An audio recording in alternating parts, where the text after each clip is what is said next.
Okay, Amy, but what do I do about the symptoms?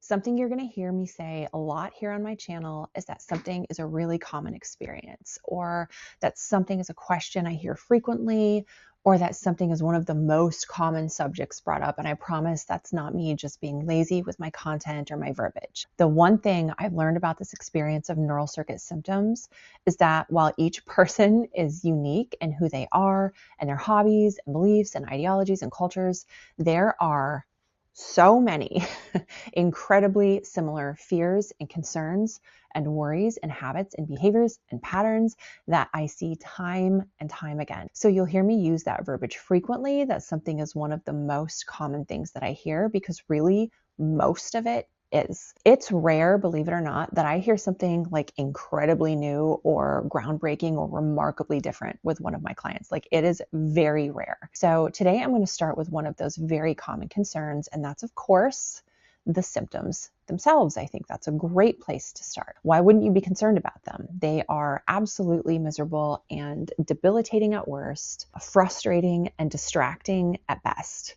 I can sit in front of someone and I can explain from beginning to end in great detail the concept of a pattern interruption and a changed behavioral response when it comes to addressing and recovering from neural circuit symptoms. I can cover it with like very intense nuanced statistics, data from beginning to end, and someone will still just look back at me blankly for a second and say, yeah, but like, what about the muscle weakness? Or, yeah, but what about the dizziness? Or, yeah, I get that, but what about the DPDR? Or hypnic awareness, or insomnia, or food aversion, or feeling like I can't swallow, or tinnitus, or heart palpitations, or heart PVCs, or tingling, or head pressure, or nausea. Trust me, the list goes on and on and on. I can explain to them the symptom itself, once we've received appropriate medical clearance, is not important. But people don't always want to listen early on. I'll be real with you guys. Your body can find all sorts of creative ways to get your attention or to distract you. Just because you perceive something as more debilitating than another person does, which I did with my dizziness and my insomnia, doesn't mean it somehow warrants special attention in your case. And you guys, I never say this stuff with any judgment, okay? Just to be completely clear, as I have said in prior videos on other social media platforms, when I shared my own story, I was by far my own worst client. Okay. I really struggled with these concepts for the first several months of my worst symptomatic episode that ultimately led me to doing mind body work. I was so obsessed with the PPPD, neural circuit dizziness, the insomnia, the head pressure and neck pressure, and the heart PVCs or skipped beats, like whatever, missed beats, whatever you want to call them. I was so obsessed with that cluster of symptoms, even though I had like 30 to 40 head to toe symptoms, but those just got my attention, okay? But eventually I just had to put everything, all of it, in one basket. Okay, this is all nervous system dysregulation. These are all neural circuit symptoms. What they are specifically, believe it or not, doesn't matter. I've had enough testing done. This was me telling myself this at that point. Okay, I've had enough testing done. I know that there's no major disease process, no tissue damage. I know that I'm not on death's doorstep, even if it quite literally feels like it. And you guys, this can be the hardest part for people, and it often is, learning to simply let the symptoms be, learning that there's no special tip or trick to get rid of the symptom that you in particular perceive as the most debilitating or the most uncomfortable or the most frustrating. Because here's the thing, first and foremost, I always tell people, be careful what you wish for, okay? Because everyone has that one symptom or that handful of symptoms where they think, if only I could get rid of like this one thing or these 2 or 3 things, then I could live with everything else, right? I promise you, that is just your anxiety lying to you in the moment. And that's your fear surrounding the discomfort lying to you. I've worked with people in this space for long enough, and I've lived through it personally. And I now understand that you might actually wind up getting that wish granted. Your worst symptom might actually subside. This very situation happened to me. But guess what? Until you learn that it's not about the symptoms and it's about your response, you're just going to obsess with whatever replaces it or with whatever is left behind. It's just how this works. I have seen it time and time again. So there's no point obsessing over the symptom that you perceive as the most debilitating and trying to solve your way out of it. It's going to be there until it's not. My functional neurologist said to me once, like pretty early into this, when I was like asking him for a timeline, he said, Amy, you're just going to feel like shit until you don't. And he was right. And as much as I didn't want to hear it, that's just how this process goes. You just don't circle a date on the calendar. Your body does what it does until it doesn't. Dr. Claire Weeks, who was very much a pioneer in this field of nervous system symptoms, stated as much herself. This stuff is just, again, here until it's not. So the only thing you can really use as your measurement of progress until that day arrives, when the symptoms are no longer present, is your response, your consistency. When I first heard this, I was like, this is snake oil, okay? But it's not. Mind you, I said consistency, not perfection. I find that generally when people start slowly grasping this concept of a pattern interruption and using a changed behavioral response to rewire our brains and quiet neural circuit symptoms, they often shift their focus away from the symptoms, which is a good start, but then they try to obsess over the process itself. If you find yourself doing that, it's okay. I believe almost everyone does it. I definitely did it myself. I would say probably every client I've ever worked with has done it. Like, am I doing this right? How do I know what a correct response looks like? If this is the right thing, why does it often feel so counterintuitive or so wrong? Like I'm actively doing something bad to my body when I interrupt this pattern. And this is a great opportunity to remind yourself that pattern interruptions never feel good. Breaking habits never feels good.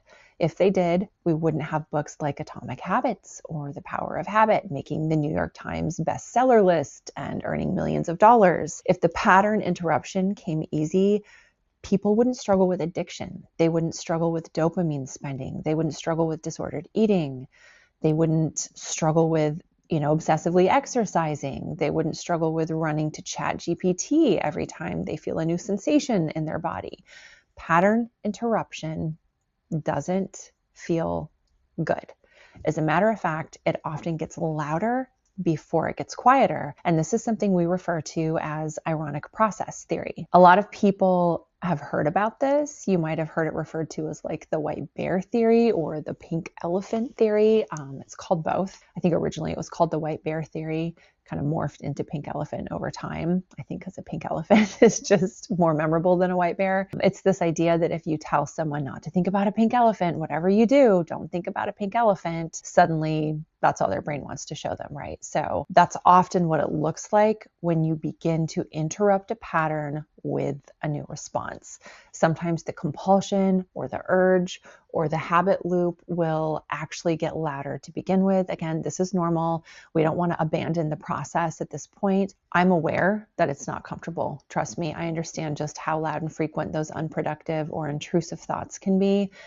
When I was at the worst of it, you guys, when I was struggling with like absolutely unhinged insomnia, in addition to all the other full body symptoms, I would say realistically, I was probably obsessing over my sleep, maybe my dizziness too, in my mind, like every 2 to 10 seconds all day long. So you can imagine when I now tried to interrupt this pattern with a new behavioral response, which is something I'm going to talk about in the next video, the specific changed behavioral response that I personally adapted for myself, it got louder initially. My brain wanted to throw even more obsessive thoughts about my insomnia and dizziness at me, or the head pressure or heart PVCs, like all day, every day, to a point where I was literally just like mind boggled that my brain was even capable of that high of a frequency of panicked or intrusive thoughts on just like 1 or 2 or 3 like specific subjects. Like it's so wild. But I know if you've gone through this and you've experienced it yourself,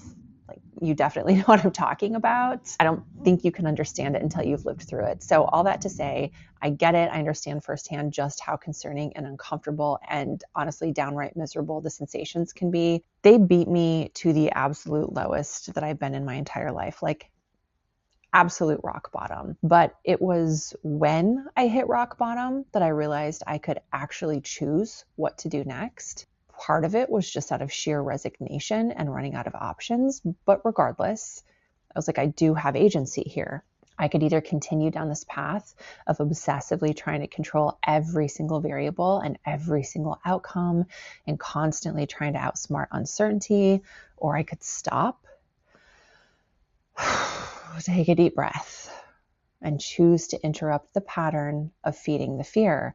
Not just for some of the symptoms, the ones that I could kind of tolerate, but for all of them, even the loudest, most debilitating, most obnoxious, scariest, and most frustrating symptoms. I finally recognized that I was out of options. And this was worth entertaining because the stakes were high enough that I just didn't want to throw this process out until I could promise myself I had done it, and I had done it well, and I had done it consistently to the best of my ability.